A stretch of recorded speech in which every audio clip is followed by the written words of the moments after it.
బీజేపీలో బీఆర్ఎస్ విలీనం అంటూ కూడా బీఆర్ఎస్ ఎమ్మెల్సీ కవిత సంచలన వ్యాఖ్యలు చేశారు. ఇదే విషయంతో కవిత ఇంకా చేసినటువంటి వ్యాఖ్యల మీద మనతో మాట్లాడడానికి BJP floor leader Aleti Maheshwar Reddy ఉన్నారు. ఒక్కసారి ఆయనతో మాట్లాడే ప్రయత్నం చేద్దాం. సార్, ఎప్పుడు బీఆర్ఎస్ను బీజేపీలో విలీనం చేసుకోబోతున్నారు? ఇది అంటున్నది మేమన్న మాట కాదు, సాక్షాత్తు కేసీఆర్ కూతురు ఎమ్మెల్సీ కవిత బీఆర్ఎస్ నాయకురాలు చెప్తున్నారు. ఆమె పార్టీకి వెళ్ళిపోతూ బట్టగాల్సి మీదేసే ప్రయత్నం చేస్తున్నది. బీఆర్ఎస్ని మేము విలీనం చేసుకునేటువంటి దుస్థితి భారతీయ జనతా పార్టీకి ఎప్పుడూ లేదు. బీఆర్ఎస్ పార్టీ విలీనం చేయాలని వారి కోరిక ఉన్నా బీజేపీ మాత్రము అలాంటి ఆలోచన చేయదు, అలాంటి అవసరము మాకు లేదు. ఎందుకంటే మీరు చూశారు, 2 సీట్ల నుంచి ఈరోజు అధికారాన్ని మరి నరేంద్ర మోడీ గారి నాయకత్వంలో ముచ్చటగా 3వ అబ్సల్యూట్ మెజార్టీ తోటి మరి దేశాన్ని ప్రజల మన్ననలు పొందేసి అధికారంలోకి వచ్చినటువంటి బీజేపీకి ఇతర పార్టీలను విలీనం చేసుకునేటువంటి దుస్థితి అవసరం లేదని అనుకుంటున్నాను. కానీ గతంలో వేరే వాళ్ళు చేశారు, కాంగ్రెస్ నేతలు చేశారు, బీజేపీలో బీఆర్ఎస్ విలీనం అవుతుందని. ఇప్పుడు సాక్షాత్ కవితని చెప్తుంది. చాలామంది కూడా దాని మీద చర్చలు కూడా జరుపుతున్నారు. ఏ నిప్పు లేని పొగ వస్తుందా అని చెప్పి ఒక మాట మీరే అంటున్నారు, కాంగ్రెస్ వాళ్ళు చెప్పారు, ఇప్పుడు కవిత చెప్తుందని. కాంగ్రెస్ వాళ్ళు నమ్మినప్పుడు కొట్టేసారు. ఇప్పుడు కేసీఆర్ కూతురు ఆ ఇంట్లో ఉండి టాప్ 4లో ఉన్నటువంటి ఒక లీడరే చెప్తుంది. అదే చెప్తా ఉన్నాను కదా, కాంగ్రెస్ చెప్పిన మాటనే ఈరోజు కవిత చెప్తుందంటే మీరు అర్థం చేసుకోవాలి. మరి కవితను ఎవరు ఆడిస్తూ ఉన్నారో, ఎందుకు ఆడిస్తూ ఉన్నారో మీకు దీనివల్ల అర్థమవుతుంది. ఈరోజు మరి కవితకి మరి కాంగ్రెస్ వాళ్ళు ఏం హామీ ఇచ్చారో మరి అది కవితనే అడగాల. ఇప్పుడు ఒకటే విషయం చెప్తా ఉన్నాను, కవిత గారు ఆమెకున్నటువంటి ఆవేదన మరి నేను కూడా ఆమె ఏమంటా ఉందనంటే, తండ్రికి రాసినటువంటి లేఖ నేను గత 10 రోజుల క్రితమే నేను చెప్పాను, తండ్రికి లేఖ రాసిందని. దానిలో అనేకమైన అంశాలు నేను చెప్పాను. ఈరోజు అది చాలా స్పష్టంగా లేఖ బయటకు వచ్చిన తర్వాత అవే అంశాలు దాంట్లో కూడా చెప్పడం జరిగింది.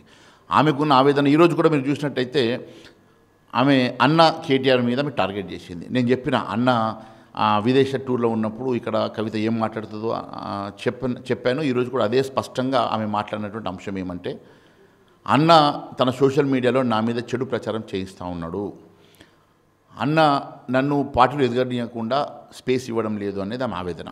అంటే ఈరోజు ఆమె చెప్పదలుచుకుంది ఏంటంటే, బీఆర్ఎస్ అధికారంలో రావడానికి, బీఆర్ఎస్ స్థాపన నుంచి నేను కూడా అన్నకు సమానంగా కష్టపడ్డాను, నేను కూడా జాగృతి పేరు మీద కష్టపడ్డానని చెప్పి మరి నాకెందుకు పదవుల పంపకంలో అన్యాయం చేస్తూ ఉన్నారు, నన్ను పార్టీలో ప్రమోట్ చేయడంలో మరి అన్నకి ఇచ్చిన ప్రిఫరెన్స్ ఇవ్వడం లేదు, మరి అవినీతి సొమ్ము కూడా నాకు సమానంగా ఎందుకు పంచడం లేదు అని ఆమె ఆవేదన. మరి ఈరోజు ఆమె ఆవేదనలో రెండో అంశం ఏమనంటే, అన్నకు వర్కింగ్ ప్రెసిడెంట్ ఇచ్చినారు, మరి నాకెందుకు వర్కింగ్ ప్రెసిడెంట్ ఇవ్వడం లేదు, అన్నకు ఫ్రీ హ్యాండ్ ఇచ్చినారు, నాకెందుకు ఫ్రీ హ్యాండ్ ఇవ్వడం లేదనేది ఆమె. ఇది ఇంటర్నల్గా పార్టీలో ఉన్నటువంటి అంతర్గత కలహాలు, కుటుంబ కలహాలుగా నేను చూస్తూ ఉన్నాను. మరి ఈ అంశము గత ఎన్నో రోజుల నుంచి నడుస్తున్నప్పటికీ కూడా ఇప్పుడు ఆ అంశాలు చాలా స్పష్టంగా ఆమె జైలుకు పోయించిన తర్వాత బయటపడ్డది. మరి ఇంకా నేను లోతులకు వెళ్ళదలుచుకోలేదు, కానీ ఒక మాట చాలా స్పష్టంగా చెప్తా ఉన్నాను. ఈ కలహాలలో ఆమె టార్గెట్ అంతా కూడా అన్నకి ఇచ్చిన ప్రాధాన్యత నాకు రావడం లేదనేటువంటి ఆమె ఆలోచన విధానంలో ఈ పార్టీలో ఆమెకు భవిష్యత్తు ఉంటుందో లేదో అని ఆమె ఆలోచిస్తున్నటువంటి తరుణం. మరి తండ్రి నచ్చజెప్పే ప్రయత్నం చేసిన ఈరోజు మరి ఈ రాష్ట్రంలో తన సొంత ఇంట్లో కొడుకును, కోడల్ని, అల్లుడిని కూడా సంధాయించుకోలేనటువంటి పరిస్థితిలో ఫామ్ హౌస్కే పరిమితమైనటువంటి కేసీఆర్ గారి మీద కూడా వారి ఎమ్మెల్యేలనే మరి ఎందుకు ఈ రకంగా మరి కేసీఆర్ గారి పరిస్థితి ఎందుకు ఈ రకంగా డీలా పడింది, ఆయన ఈరోజు కుటుంబ సమస్య పరిష్కరించలేని వ్యక్తి ఈరోజు రాష్ట్ర పరిస్థితి ఏం పరిష్కరిస్తారు అనే ఆలోచనలో ప్రజలు కూడా ఆలోచిస్తున్నారు. నేను ఒకటే ఆయన ఎమ్మెల్యేలు కూడా ఈరోజు బాటంగానే చెప్తా ఉన్నారు. నేను ఒకటే అడుగుతా ఉన్నాను, ఈరోజు ఈ రాష్ట్రంలో వారి అనేకమైనటువంటి సమస్యలు అధికారం కోల్పోయిన తర్వాత ఒక ఎంపీ సీటు కూడా గెలవలేకుండా పార్టీ డీలా పడుతున్న సందర్భంలో ఈరోజు పార్టీ చీలిక దశగా ముందుకెళ్తున్నది. ఖచ్చితంగా రేపు కవిత బయటకెళ్ళి ఆమె పార్టీ ఆమె పెట్టుకుంటుంది. మరి అదే మాదిరిగా రేపు రాబోయే రోజుల్లో కూడా పార్టీ ఇంకా ముక్కలే అవకాశాలు కూడా ఉంటాయి. గతం అధికారంలో ఉన్నప్పుడు చులకన చేసి ప్రాధాన్యత ఇవ్వక హరీష్ రావు గారిని కూడా ఏ రకంగా హ్యూమిలేట్ చేశారో మనం చూసాం. మరి ఇప్పుడు హరీష్ రావు గారు కూడా సమయం కోసం వెయిట్ చేస్తారు. వారు కూడా సమయం కోసము మరి ఈరోజు అన్ని కులంకుశంగా ఆలోచన చేసిన తర్వాత వారు కూడా రేపు కవిత తర్వాత వారు కూడా ఖచ్చితంగా భారతీయ రాష్ట్ర సమితి బీఆర్ఎస్ ఖచ్చితంగా చీలిక దిశగా అడుగులేస్తూ ఉన్నది. అది ఖచ్చితంగా 3 ముక్కలవుతుందా, 4 ముక్కలవుతుందా, ఖచ్చితంగా అది పార్టీ ఇంకా రేపు ఏ రకంగా కూడా పార్టీ మనుగడకే ప్రశ్నార్థకంగా మారబోతున్నది.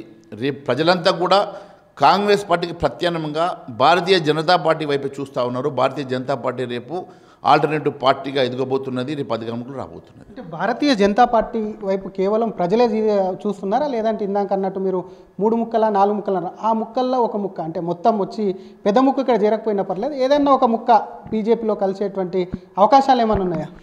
భారతీయ జనతా పార్టీ ఎప్పుడైనా సరే మేము అవినీతి ఆరోపణలు ఉన్నటువంటి నాయకులను ఏ రోజు చేర్చుకోదు. అవి మచ్చలేనటువంటి వాళ్ళు హరీష్ రావు మీద ఏ మచ్చ లేదు, ఆయన చేర్చుకుంటారా?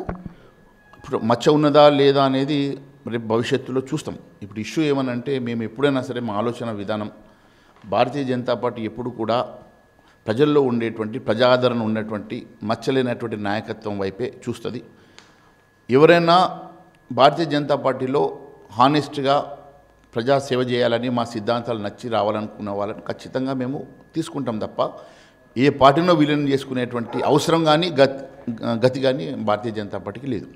కవిత లేఖ గురించి మీరు ముందే చెప్పారు. ఆ ఇంట్లో జరుగుతున్నటువంటి సిచ్యువేషన్స్ కూడా మహేశ్వర్ రెడ్డి గారు ఫ్లోర్ లీడర్ ముందే కూడా ఆయన లీక్ చేశారు. మీకున్నటువంటి సోర్స్ ఏంది, ఏం జరగబోతుంది ఆ కుటుంబంలో? మళ్ళీ ఏమైనా లేఖలు కానివ్వండి లేదంటే ఇంట్లో పంచాయతీలు కానీ జరగబోతున్నాయా? చూడండి, ఒక విషయం తెలియజేస్తా ఉన్నాను. ఒక్కసారి పంచాయతీ కుటుంబంలో వచ్చిన తర్వాత దాన్ని ఆ చిచ్చును ఆర్చడం ఎవరి తరం కాదు. దాంట్లో అనేకమైనటువంటి అంశాలు ఉంటాయి. దాంట్లో పదవుల అంశం కావచ్చు, ఆస్తుల పంపకం అంశం కావచ్చు, ఈగోస్ కావచ్చు, లేకపోతే ప్రాతినిధ్యము ప్రాధాన్యత, అనేకమైనటువంటి అంశాలు ఉంటాయి. సో కుటుంబ కలహాలు అనేటివి రాకూడదు. వచ్చిన తర్వాత దాన్ని ఆపే శక్తి ఎవరికి లేదు. ఖచ్చితంగా ఈరోజు పార్టీ చీలిక దిశగా పతనం దిశగా ప్రయాణిస్తూ ఉన్నది. అక్కడ ఉన్నటువంటి ఎమ్మెల్యేలు కూడా ఇప్పుడు చాలామంది ఎమ్మెల్యేలు కూడా వారితో వారు చూసుకునే పరిస్థితి ఉంటుంది. అది ఖచ్చితంగా కేటీఆర్ వల్ల నాయకత్వం కుదరదు, కేటీఆర్ నాయకత్వం చేయలేడు. మీతో వాళ్ళకు అంటే ఎమ్మెల్యేలు వచ్చే అవకాశం ఏమన్నా ఉందా? ఎవరైనా సంప్రదింపులు ఫ్లోర్ లీడర్గా మీకు? చూడండి, అవన్నీ కూడా ఇప్పుడు ఇది సమయం కాదు. సమయం వచ్చినప్పుడు అనేక అంశాలు మరి అందరికీ మరి వచ్చినప్పుడు మాట్లాడతాం. ఈరోజు ఉన్నటువంటి పరిస్థితి చాలా స్పష్టంగా కవిత ఆమె ఆవేదన కానీ ఆమెకు జరిగిన అన్యాయం కానీ, ఇప్పుడు కవిత చెప్పాలనుకునేది ఏంటంటే మొన్న ఒక దూత వచ్చిండు. ఆ దూతను కేసీఆర్ గారు పంపిస్తే దూతతో ఆమె చెప్పినటువంటి అంశం, మరి అక్కడ ఉన్నటువంటి వాళ్ళ నాయకులు చెప్తున్నటువంటి అంశం ఏమంటే, ఆమె గతంలో నేను లెటర్లో రాసిన సంగతే, మనము సామాజిక తెలంగాణ వైపు భారతీయ జనతా పార్టీ భారతీయ రాష్ట్ర సమితి బీఆర్ఎస్ అధికారం ఉన్నప్పుడు పూర్తిగా బీసీలను విస్మరించిందని, మరి ఇప్పుడు ఆమెకు అవకాశం ఇస్తే ఆమె బీసీల తరఫున దీక్ష చేసి రాష్ట్రమంతా పర్యటన చేసి నాకు వర్కింగ్ ప్రెసిడెంట్గా ఇవ్వమని చెప్పి ఆమె అడుగుతూ ఉంటే, రెండో పవర్ పాయింట్ వద్దని చెప్పి కేటీఆర్ ఆపుతూ ఉన్నాడు అనేది ఆమె ఆవేదన. సో ఇది సాధ్యం కానటువంటి అంశాలను ఆ దూతతో చెప్పి పంపడంతో తండ్రి కూడా కన్ఫ్యూజన్లో పడ్డాడు. ఖచ్చితంగా ఆమె దుకాణం ఆమె పెట్టుకుంటుంది. ఆమె ఖచ్చితంగా పార్టీలో నుంచి బయటకు వెళ్ళేటువంటి ఆలోచనతో ఆమె ముందుకెళ్తా ఉన్నది. కాంగ్రెస్లోకి వెళ్తుందని కొంత చర్చ జరుగుతుంది. కాంగ్రెస్ నేతలు మాత్రం కవిత రావడాన్ని మేము అసలు చేర్చుకోము, బీజేపీ బీఆర్ఎస్ ఒకటే అని ముందు నుంచి చెప్తున్నాం, విలీనం అనేది కూడా జరుగుతుందని చెప్పి కూడా చెప్తున్నాం. ఇప్పుడు కవిత అనౌన్స్మెంట్ ద్వారా నిజమైందని అంటున్నారు. కవితనే మాట్లాడుతుందా? మీరు ఇందాక అన్నారు కవిత వెనకాల వేరే వాళ్ళు ఉన్నారని. కవిత దారి చూసుకుంటే ఎట్టు వెళ్తుంది? ఎవరు మాట్లాడిస్తున్నారు? ఆమె వెనకాల ఉన్నటువంటి ఎంతమంది ఎమ్మెల్యేలు ఉన్నారు? చూడండి, ఇవన్నీ కూడా సమయం చెప్తుంది. ఆమె ఒకటే కాంగ్రెస్ వాళ్ళు మాట్లాడినటువంటి అంశమే ఈరోజు కవిత మాట్లాడుతుందని మీరే చెప్తా ఉన్నారు. కాంగ్రెస్ వాళ్ళు మాట్లాడినటువంటి అంశాలని ఆమె మాట్లాడుతుందంటే దాని వెనక ఎవరున్నారు చాలా స్పష్టమవుతున్నది. దాన్ని మనం ప్రత్యేకంగా చెప్పాల్సిన అవసరం లేదు.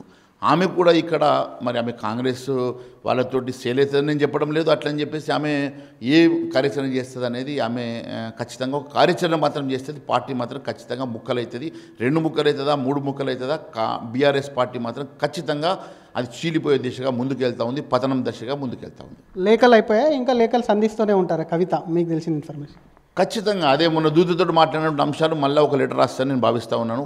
దూతకు చెప్పినటువంటి అంశాలు ఏ రకంగా మరి అయినా మరి క్యారీ చేసిండో కాబట్టి ఖచ్చితంగా ఇంకొక లేఖ రాసి, నేను బీసీలకి సామాజిక తెలంగాణ మీరు తేలేకపోయారు, నేను సామాజిక తెలంగాణ కోసం బీసీల కోసం నేను పోరాటం చేస్తా, నేను పాదయాత్ర చేస్తా, నేను ఖచ్చితంగా నేను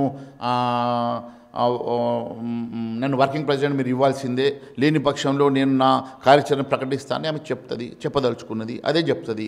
దాని తర్వాత మీరే చూస్తారు ఏ రకంగా పార్టీ చీలబోతుందో మీరు చూస్తారు. తండ్రి కూతుర్ల మధ్యలో దూతలు ఎందుకు? ఎందుకంటే కవిత అంటే కేసీఆర్కు ప్రాణం అన్నారు, జైలుకు పోయినప్పుడు చాలా పెద్ద ఎత్తున చర్చ జరిగింది. కానీ మధ్యలో దూతలు వచ్చేంత వరకు ఎందుకు వచ్చింది అనుకుంటున్నారు? కేవలం పదవులు ఆస్తుల కోసమేనా, లేదంటే అలా కుటుంబంలో ఉన్నటువంటి హరీష్ రావు, కేటీఆర్ కానీ సంతోష్ రావుతో పడలేక అనుకుంటున్నారు?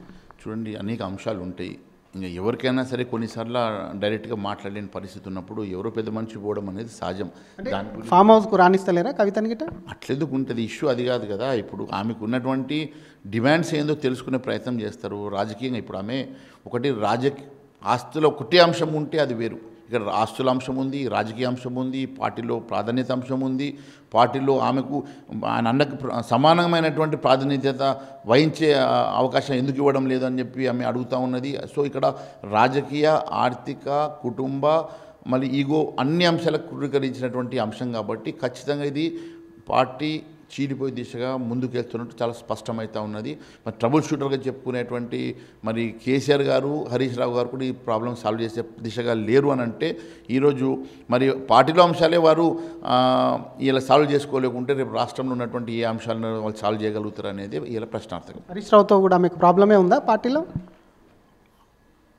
ఇవన్నీ ఇప్పుడు హరీష్ రావు గారికి పార్టీతో ప్రాబ్లం ఉందా? హరీష్ రావు గారు గతంలో కవితకి అంటున్నా, కవితకి ఎందుకంటే అన్నను ఎక్కువ పెడుతుంది ఒకవైపు పార్టీలు ఇతర నేతలు. హరీష్ రావుతో కూడా ప్రాబ్లం ఉంది, ఎందుకంటే హరీష్ రావుతో కూడా నిన్న కేసీఆర్ భేటీ అయ్యారు ఫామ్ హౌస్లో, అందుకే అడుగుతున్నాను. చూడండి, అది చాలా పెద్ద సబ్జెక్ట్. అది నేను ఇప్పుడు హరీష్ రావు గారు ఎందుకు భేటీ అయినారు కేసీఆర్ గారితో, హరీష్ రావు గారికి గతంలో ఏ రకమైనటువంటి హ్యూమిలేషన్ జరిగింది, మంత్రి పదవి కూడా ఇవ్వకుండా హరీష్ రావుని ఏ రకంగా హ్యూమిలేట్ చేశారు, ఇబ్బంది పెట్టారు, హరీష్ రావు గారు కూడా గమ్మున కూర్చొని టైం కోసం ఎందుకు వెయిట్ చేస్తూ ఉన్నారు, హరీష్ రావు గారు రేపు అవకాశం వస్తే ఏం చేయబోతున్నారు, అది తర్వాత ఎపిసోడ్. ఇప్పుడు ఎందుకు అది? చివరిగా ఎవరు నేర్చుకోరా మీ పార్టీలోకి వస్తే? ఒకవేళ కవిత కానీ ఇతర నేతలు కానీ విలీనం అని అంటున్నారు కాబట్టి మళ్ళీ అడుగుతున్నారు. విలీనం అవసరం లేదు. భారతీయ జనతా పార్టీ ఎప్పుడు కూడా ఇతర పార్టీలను విలీనం చేసుకునేటువంటి దుస్థితి మాకు లేదు. అటువంటి ఆలోచన మేము చెయ్యము. మేము ఈరోజు ఒకటి అవినీతి ఆరోపణలను ఎదుర్కొంటున్నటువంటి నాయకులు, మేము ఎప్పుడు వారి వైపు చూడము. మేము ఖచ్చితంగా అవినీతి మచ్చలేక ప్రజాసేవ కోరుకునేటువంటి నాయకుల వైపు మాత్రమే చూస్తాము. ఖచ్చితంగా ప్రజలు, నాయకులు, చాలామంది ఎమ్మెల్యేలు కూడా రేపు భారతీయ జనతా పార్టీలో రాబోయే కాలంలో చేరబోతారు. Thank you sir. ఇది ఒకవైపు ఖచ్చితంగా కూడా బీజేపీలో బీఆర్ఎస్ అనేది విలీనం అనేది కూడా ఖచ్చితంగా కానే కాదు. ఒకవేళ నాయకులు బీజేపీ వైపు చూస్తే మాత్రం అవినీతి లేని నాయకుల వైపు చూస్తామని చెప్తూనే కవిత లెటర్కు సంబంధించి, కవిత ఇంట్లో జరుగుతున్నటువంటి సిచ్యువేషన్కు సంబంధించి గతంలోనే చాలా క్లియర్గా చెప్పాను. ఆ ఇంట్లో ఏదో జరుగుతుంది, ఆ ఇంట్లో జరుగుతున్నటువంటి సిచ్యువేషన్, అమెరికా కేటీఆర్ వెళ్ళాక జరుగుతున్నటువంటి పరిణామాలు, ఇప్పుడు కవిత చేస్తున్నటువంటి విధానాలు ఏవైతే అవలంబిస్తున్న విధానాలు ముందే తాను చెప్పాను, అవన్నీ జరుగుతున్నాయి. కాబట్టి బీజేపీలో బీఆర్ఎస్ విలీనం అనేది కూడా అదంతా ఉత్తుత్త మాట, నెట్టి పరిస్థితుల్లో విలీనం చేసుకోమని చెప్తూనే మరొక పక్క హరీష్ రావు కూడా అవకాశం కోసం చూస్తున్నారు. ఆ కుటుంబం రేపటికి 2 ముక్కలు అవుతుందా 3 ముక్కలు అవుతుందా అనేది కూడా పక్కన పెడితే ఖచ్చితంగా పార్టీ అనేది విచ్ఛిన్నం ఖాయం. ఆ పార్టీకి సంబంధించి రానున్నటువంటి రోజుల్లో పూర్తిగా తెలంగాణలో ఉండకుండా పోవడం అనేది కూడా జరుగుతుంది అంటూ బీజేఎల్పీ నేత ఏలేటి మహేశ్వర్ రెడ్డి అంటున్నారు. ప్రపంచంలో ఏ మూల ఏ క్షణం ఏం జరుగుతుందో వేగంగా తెలుసుకోవడానికి తొలి వెలుగు వాట్సాప్ ఛానల్ని ఫాలో చేయండి.